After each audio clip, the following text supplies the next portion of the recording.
Hoy hablaremos sobre la atención. Maestras en formación a cargo, Galindo Valentina, Pacheco Milagro y mi persona, María Caro. En el año de 1890, el psicólogo William James afirmaba en su obra Principios de Psicología que todos sabemos qué es la atención.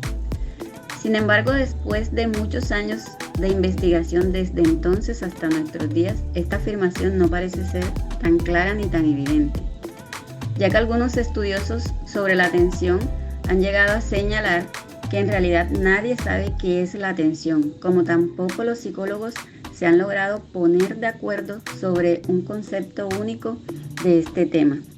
Y es que el problema de llegar a este consenso se encuentra, como veremos a lo largo de esta exposición, en que la atención no puede entenderse como un mecanismo unitario, sino que se remite a una pluralidad de fenómenos psicológicos. Ha sido un tema bastante complicado desde su nacimiento, ya que pasó de ser un tema fundamental dentro del campo de la psicología a quedar un poco relegado con la llegada y la consolidación del paradigma conductista. Hacemos un recorderis, es un esquema formal de organización en el cual se plantea cómo la conducta de un organismo puede ser explicada a través de diversas causas ambientales, sin tener en cuenta procesos mentales como la atención. Sin embargo, no podemos afirmar que con la llegada del conductismo desaparece el estudio de la atención como proceso mental, porque no fue así. Y si miramos allá en los años de 1928, la investigación atencional conoce un periodo de grandes logros, de trabajos experimentales excepcionales con respecto a la atención. También ya en la época de la Segunda Guerra Mundial, estos experimentos del cerebro, los estudios que se hicieron del cerebro para estudiar la atención que tenían estos combatientes allá, fue una época de extraordinarios adelantos con respecto a este tema. En los años 50 es así entonces como la psicología de la atención se constituye en el gran tópico de la psicología experimental, que hoy sigue siendo, pero aún con la evolución conceptual de esta disciplina no se ha correspondido con el extraordinario desarrollo de los métodos y paradigmas experimentales, como tampoco con la confusa descripción de los nuevos fenómenos atencionales. Tradicionalmente la atención ha sido considerada de dos maneras distintas, aunque relacionadas entre sí.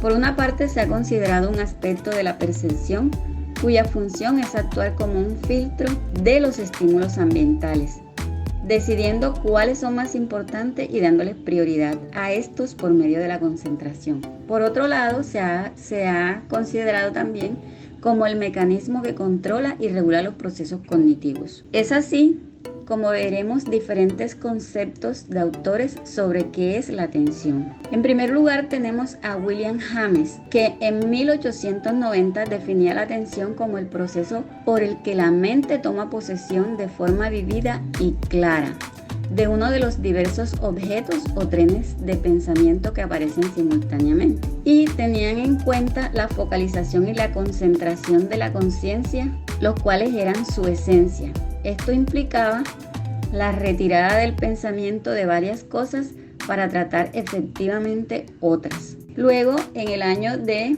1962, tenemos al señor Alexander Luria. Este señor destacaba como características esenciales de la atención la selectividad y la permanencia. También consideraba la atención como el factor responsable de los elementos esenciales para la actividad mental.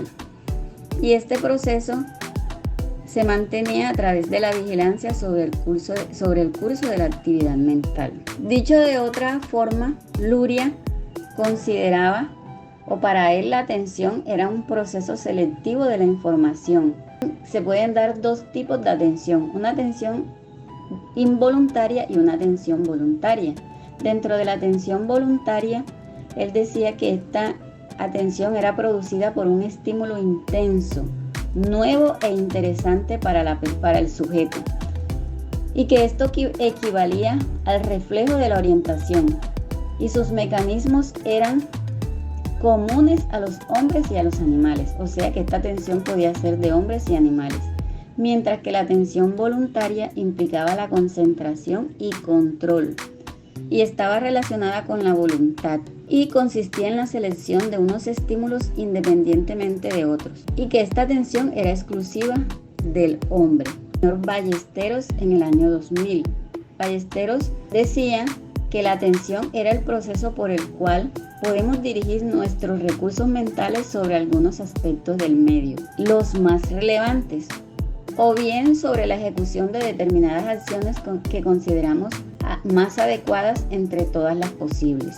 Para Morris y Maidstone, la atención es una selección que el organismo va haciendo de toda la información que va llegando, y que esta información no se procesa inmediatamente, sino que después que se hace toda esta recopilación es que nuestro organismo la va procesando. Para Eigen y Lamy, la atención es el proceso de mirar, de escuchar, de olfatear y gustar selectivamente toda la información que tenemos en nuestro medio, y la vamos seleccionando, pero que al mismo tiempo le vamos dando significado a esa nueva información que va llegando. Finalmente nos encontramos con el concepto del señor Portellano, quien define la atención desde lo que no es. Él dice que la atención no es un proceso unitario, sino que es un sistema complejo, que es dinámico y multimodal, y que es jerárquico, y además que facilita el procesamiento de la información, que vamos seleccionando los estímulos más importantes para realizar una determinada actividad, ya sea sensorial, cognitiva o motora. Si analizamos detenidamente todos estos conceptos que hemos visto, podemos concluir que se ha considerado la atención desde dos puntos de vista distintos, pero que están relacionados entre sí. Por una parte, se considera como un aspecto de la percepción, cuya función es actuar como un filtro de los estímulos del ambiente, diciendo cuáles son los más importantes y dándoles prioridad por medio de la concentración. Y por otro lado, se ha concebido como el mecanismo que controla y regula los procesos cognitivos. Modelos teóricos sobre la atención. Hasta el momento no existe una teoría unificada sobre la atención, ni se conocen de manera exacta todos sus componentes o el procesamiento o las estructuras, debido a la complejidad de su funcionamiento. Por esta razón, los modelos multidimensionales sobre la atención son los que tienen mayor aceptación dentro de la comunidad científica. Ellos tratan de relacionar cada uno de los componentes con las estructuras encefálicas implicadas dentro de la atención. Dentro de estos modelos teóricos tenemos los siguientes. El modelo propuesto por Norman y Chales. Este modelo distingue dos modalidades de análisis perceptivo, interviniendo el procesamiento automático y el controlado. Este modelo dice que cuando un estímulo llega a la base de datos atencional, operan dos sistemas, uno que regula los automatismos atencionales denominados sistemas superiores de atención, y el otro que se encarga de planificar o de dar respuesta y de supervisar la atención ante situaciones nuevas, situaciones novedosas o distintas. Luego nos encontramos con uno de los modelos más importantes sobre el estudio de la atención. Este modelo es el propuesto por el señor Broaden. Este autor destaca la naturaleza selectiva de la atención, ya que el organismo se ve forzado a elegir entre variedad de estímulos sensoriales competidores que alcanzan los distintos receptores sensoriales. Según este modelo, como existe la imposibilidad de procesar toda la información que se recibe, es necesario la existencia de filtros atencionales. Y la misión de estos filtros atencionales consiste en relacionar la parte apropiada de la información recibida que se necesita, excluyendo la restante. Según la teoría de Mesulam, la atención se sustenta en una gran red altamente interconectada y organizada, y que establece una dicotomía relativa entre los componentes sensoriales y motores. También dice que cada operación, uno de sus componentes siempre se destaca sobre el otro, pero que ninguno de ellos deja de estar presente en todo momento en el proceso de la atención. Los componentes de los cuales habla este señor son el sistema parietal, que es el encargado de realizar la representación o mapa sensorial interno de la información que nos va llegando. Luego encontramos el sistema frontal, que es el responsable de coordinar los procesos motores. El sistema reticular, que es el que relaciona o está relacionado con el mantenimiento del nivel de alerta y vigilancia. Y finalmente encontramos el sistema límbico y giro cingulado, que es el responsable de los aspectos motivacionales de los procesos atencionales. Finalmente tenemos el modelo de atención propuesto por Posner y Patterson. Este modelo dice que la atención está constituido por dos sistemas anatómicos, que son el posterior y el anterior, y que estos sistemas están interconectados entre sí, formando parte de un circuito neural córtico estriado y talámico. Según este modelo, existe una jerarquización de la atención, de tal modo que el sistema anterior ejerce un control sobre el sistema posterior, siempre y cuando el sistema posterior no esté ocupado con el procesamiento de otro material o otra información. También define qué es el sistema anterior y posterior, que es el sistema de atención anterior y posterior. Bueno, dice que el sistema de atención posterior está formado por los tubérculos cuadrigésimos del tronco cerebral, las áreas talámicas y el lóbulo parietal, y que este está implicado en la orientación de las localizaciones visuales y se relaciona con la atención involuntaria y con la respuesta que damos sobre la orientación. Luego nos encontramos con el sistema de atención anterior, que es el encargado de identificar eventos sensoriales o semánticos y está relacionado con el control consciente y voluntario de la atención. Este está implicado en la atención focalizada y está formado por el giro cingulado anterior y las áreas frontales.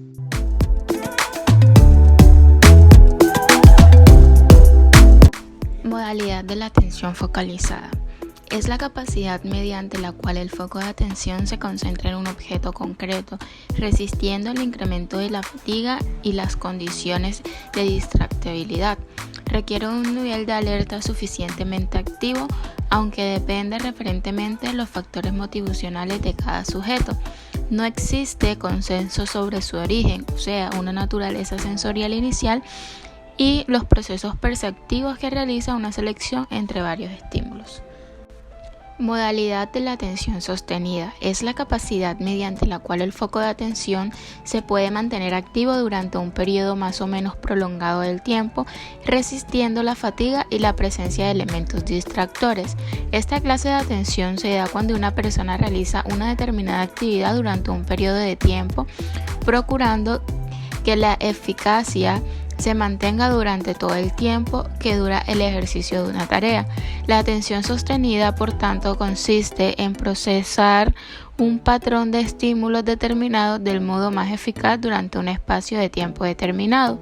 Un ejemplo de atención sostenida puede ser el puesto de control aéreo en el trabajo, en el que por excelencia se hace uso de la atención sostenida, ya que es necesario presentar atención a actividades motonas durante periodos muy largos de tiempo y en caso de error se puede producir un accidente, o como por ejemplo un viaje en carro, ya que vamos a necesitar prestar atención en la carretera durante un periodo de tiempo más o menos largo.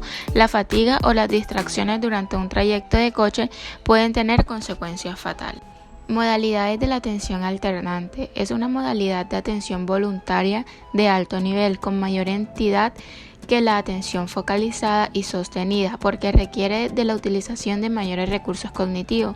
Consiste en la capacidad para cambiar el foco de atención desde un estímulo a otro voluntariamente o ante demandas externas, desplazándola entre varias tareas. Requiere ejercer un control para que la información se atienda de forma selectiva, disponer de suficiente flexibilidad cognitiva, capacidad de inhibición y memoria del trabajo.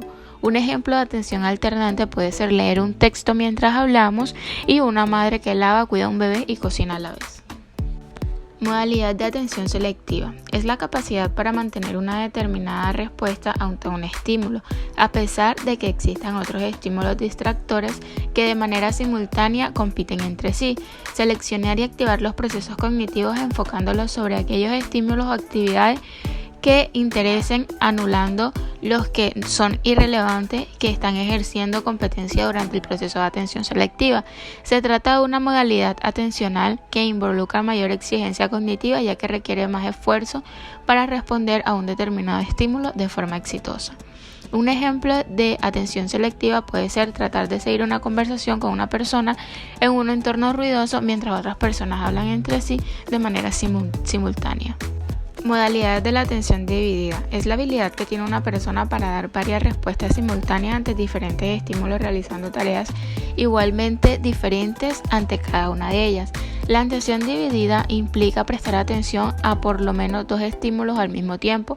También se llama atención dividida a aquella que, frente a una carga de estímulos, el individuo logra repartir sus recursos atencionales para así poder desempeñar una tarea compleja. Un ejemplo de esto puede ser el empleado de una tienda, ya que debe estar pendiente de los alimentos y de resolver las dudas del cliente, y la del señor de un autobús, ya que debe estar pendiente del cambio y de la carretera. Modalidad de atención excluyente. Algunos afirman que es una modalidad de atención selectiva. Consiste en emitir una respuesta adecuada frente a un estímulo cuando la presencia de otro estímulo distractor es muy intensa. Es la capacidad para producir una respuesta inhibida, otras que son relevantes para el largo de las metas, lo que exige ignorarlas. Posner y Pedersen tenían un modelo, el cual se llamaba igual que sus nombres. Este está constituido por 2 sistemas anatómicos posterior y anterior interconectados entre sí, formando parte de un circuito neuronal córtico extraído del tálamo. Según este modelo, existe una jerarquización de la atención de tal modo que el sistema anterior ejerce control sobre el sistema posterior siempre y cuando no esté ocupado en el procesamiento de otro material. Mientras que Wilsky y Duncan tenían otro modelo llamado modelo factorial de la atención, en el que se comprueba la existencia de 4 factores que conforman su estructura.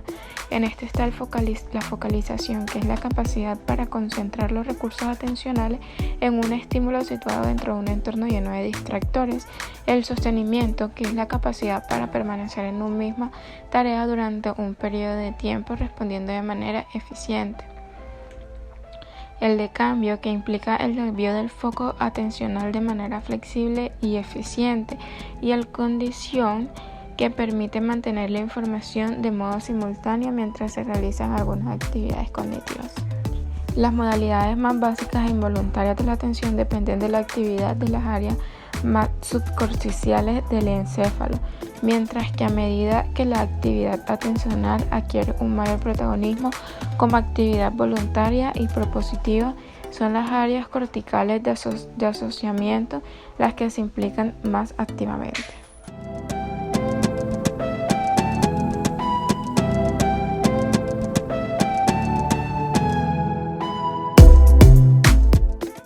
Cualquier actividad necesita disponer de un sistema de activación o encendido mínimo del organismo que facilite el inicio de conquistar procesos cognitivos, perceptivos y motores. La formación reticular asume el programa de dicha función dentro del sistema nervioso. Está formado por 2 sistemas que actúan de modo coordinado: el SARA, que es el sistema activador reticular ascendente, y el SART, el sistema activador reticular descendiente. La formación reticular es un conjunto de pequeñas estructuras situadas en el tronco cerebral y en el tálamo que ejercen funciones biológicas de gran importancia, como control neurovegetativo, regulación del dolor, control del ciclo de vigilia y sueño, y pues la regulación del estado de alerta, que es una función que resulta crucial para iniciar los procesos atencionales, ya que guarda relación con los procesos de atención pasiva e involucra la participación activa de la generación del estado básico de alerta que proporciona el comienzo de la actividad atencional. ¿Qué sucede si esta estructura se afecta? Pues de los núcleos de la formación reticular disminuyen drásticamente el nivel de vigilancia, llegando en casos extremos a producir un estado de coma profundo. Si las lesiones del tronco cerebral y más específicamente de la FR son masivas, pueden provocar el fallecimiento de la persona. Los ganglios basales constituyen un sistema de interfaz atencional, estableciendo un puente entre la formación reticular, la corteza cerebral y el sistema límbico, denominado ganglios basales, a un conjunto de núcleos subcorticales interconectados situados en torno al sistema límbico. Los ganglios basales están representados entre zonas cercanas al cerebro, del encéfalo bajo la corteza cerebral, y por su localización tienen un papel en acciones que están entre lo automático y lo voluntario. Sus principales funciones biológicas son la planificación, integración y control del movimiento, el aprendizaje procedimental, las funciones educativas y la participación en conducta emocional y motivacional. Es el más externo de los ganglios basales, elemento fundamental en el control del movimiento automotorizado, situado debajo del núcleo caudado y unido por la zona anterior. Se vincula al movimiento de la cara. Exterioridades principales funciones son la selección del movimiento, la regulación del aprendizaje motor, el aprendizaje de categorías, asco, depresión y odio. El núcleo caudado está debajo del lóbulo frontal y es una conexión con el occipital. Esta estructura está vinculada con la sensación de alerta, avisando de que algo no funciona correctamente. Sus principales funciones son la participación en el control de coordinación motora, aprendizaje de procedimiento y percepción de la sensación de alarma. El sistema límbico es un sistema formado por varias estructuras cerebrales que regulan las respuestas fisiológicas representándolas en los estímulos emocionales. Para lograrlo, el sistema límbico interacciona de modo fluido con el sistema neuroendocrino y el sistema nervioso autónomo. Está formado por varias estructuras cerebrales que gestionan las respuestas fisiológicas ante estímulos emocionales. El sistema límbico está compuesto por determinados núcleos del tálamo, el hipotálamo, el hipocampo, la amígdala cerebral, el cuerpo calloso, el septum y el mesencéfalo. El hipocampo desempeña un papel vital en el aprendizaje de regulación, la coordinación de la memoria, la consolidación de la memoria y la navegación espacial. Media en la generación de la recuperación de recuerdos y en la conciliación de los aprendizajes realizados, informaciones que poseen de la memoria a largo plazo, y por el otro vincula este tipo de contenidos por ciertos valores positivos o negativos. La amígdala cerebral es el principal núcleo de control de las emociones y sentimientos en el cerebro controlado, asimismo las respuestas de satisfacción o miedo. Sus conexiones no solo producen una relación emocional, sino que debido a su vinculación con el lóbulo frontal, también permite la inhibición de conductas fundamentales. Funciones principales: gestionan la emisión e inhibición de las respuestas emocionales, tanto a nivel consciente como inconsciente. El aprendizaje asociativo y condicionamiento también resulta influido en gran medida por la actuación de la amígdala y la asociación de recuerdos con estados emocionales. Los lóbulos parietales y frontales, los que más relevancia tienen en la regulación de buena parte de los procesos de atención pasiva, de manera especial en el control de las distintas modalidades de atención voluntaria. El lóbulo parietal proporciona un mapa interno del mundo exterior y es el responsable del cambio del foco atencional, así como el mantenimiento de la atención, preparar los mapas sensoriales necesarios para el control de la atención. Y el área prefrontal es el principal centro de control en los procesos cognitivos y atencionales del ser humano, que controla las atenciones focalizadas sostenidas, resistencia de las interferencias que pueden producir los estudios distractores, la activación más interesante, y regula las actividades que requieren planificación, flexibilidad, control e inhibidor. A continuación veremos los instrumentos de valoración o evaluación de la atención. Observaremos un cuadro donde veremos la prueba, el autor, la aplicación, que es el grupo de edades a la que va dirigida, y el significado de la prueba. Las dos primeras pruebas son dígito símbolo y control mental, ambas del autor David Wechsler. La primera, dígito símbolo, va aplicada al grupo de edades de 6 años a 75 años. La segunda, control mental, va aplicada a partir de 5 años hasta los 69 años. Ambas pruebas tienen la capacidad para ser respondida bajo incertidumbre, concentración y trabajo bajo presión, secuenciaciones y producciones convergentes, seguimientos de instrucciones, velocidad psicomotora, también de rastreo conceptual simple y de automatismo, concentración, formas elementales del sistema de supervisión del control atencional. La tercera prueba es la prueba de la cancelación de la A. Esta es una prueba visual y auditiva. Esta prueba pertenece a los autores Ardila, Rosselli y Puente y va aplicado al grupo de edades mayores de 14 años y mayores de 75 años. Esta prueba significa que va dirigida a la atención sostenida, atención visual, rastreo visual, selectividad atencional y la atención auditiva. Por último, tenemos la prueba de rastreo o TMT. Sus autores son Hanstead y Reitan. Esta prueba solo va dirigida a los adultos, ya que hace un rastreo visomotor y conceptual de velocidad motora y atención dividida y alternante. Continuamos con los trastornos asociados a la atención. Los trastornos psicopatológicos de la atención se clasifican por lo general en función de cómo afectan a esta función cognitiva. En concreto, hablamos de distractibilidad, hipoprocesia, aprocesia, hiperprocesia y perseveración. La distractibilidad es la incapacidad de mantener la concentración en un estímulo, con respuesta rápida y sucesiva a varios estímulos. Esta se caracteriza en el trastorno de déficit de atención con hiperactividad, o bien conocida por sus siglas TDAH, y de algunos trastornos también psiquiátricos como manías y depresión.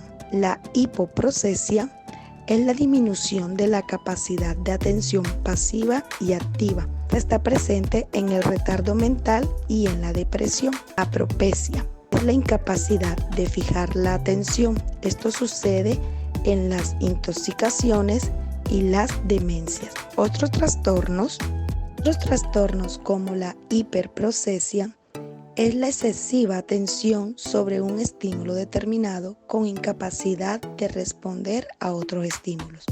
Esta se encuentra presente en el trastorno de pánico.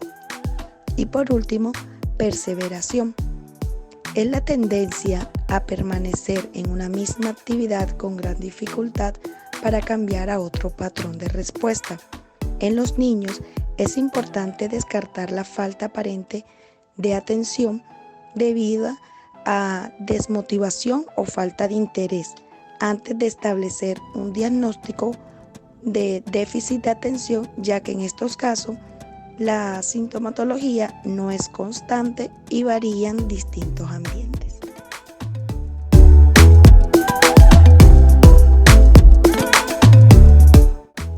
Gracias por su atención.